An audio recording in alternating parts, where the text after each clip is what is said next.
So one of the things about watching the Monaco Grand Prix from home and not being there is that it really makes you suddenly realise how lucky and privileged we are when we do get to go. But one of the best things about not being at the Monaco Grand Prix and watching it on the sofa in my own home is that just an hour after the race, I can be here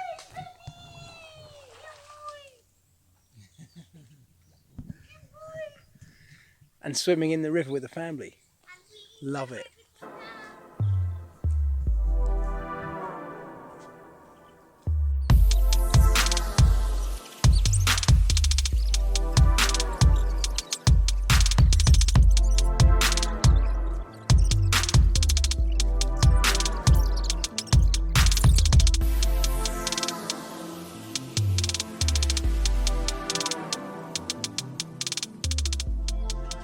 So what do we all think of the Monaco Grand Prix then? It was the first race of 2018 that I haven't been at, and therefore the first one that I watched at home, and it was quite a different experience.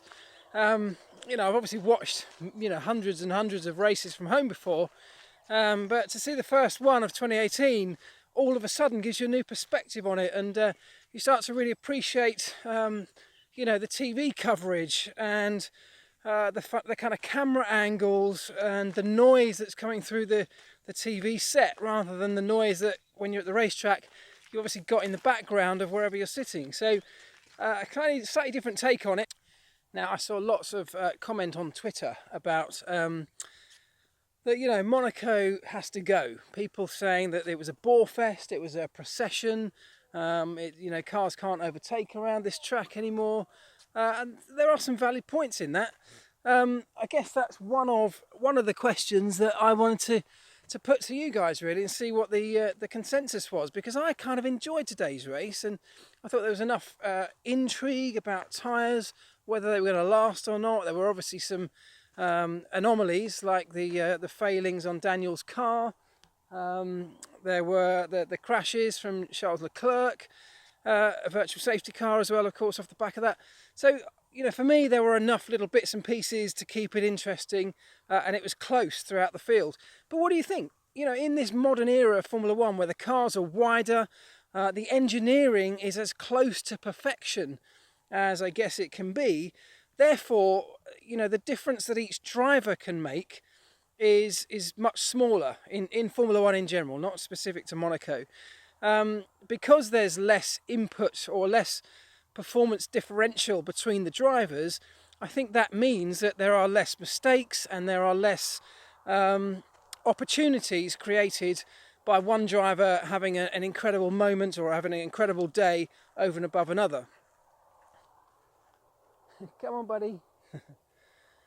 But as I say, I enjoyed it. I sat there at home, glued to my TV set, and I thought it was one of the better Monaco Grand Prix that we've had for a while. So what do you think? Should it stay or should it go? Should it go because it no longer fits modern Formula One? Or should it stay because it's steeped in history, it's got incredible glamour, and it's just an incredibly special place, and therefore should forever have its place on the F1 calendar? What do you think?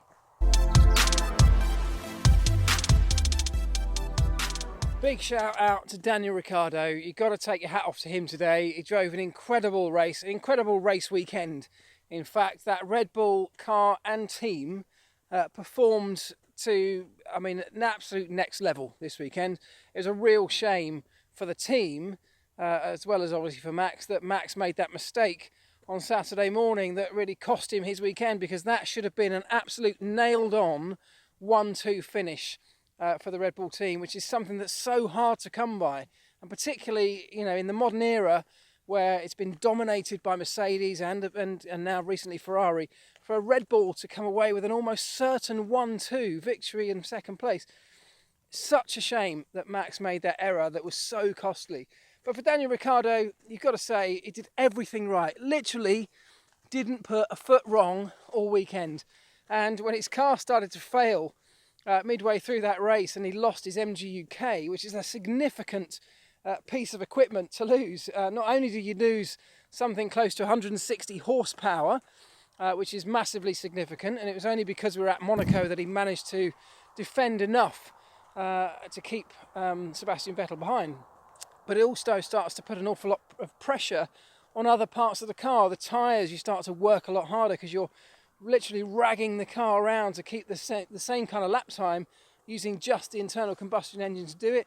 You start to work the brakes much harder. You start to use more fuel.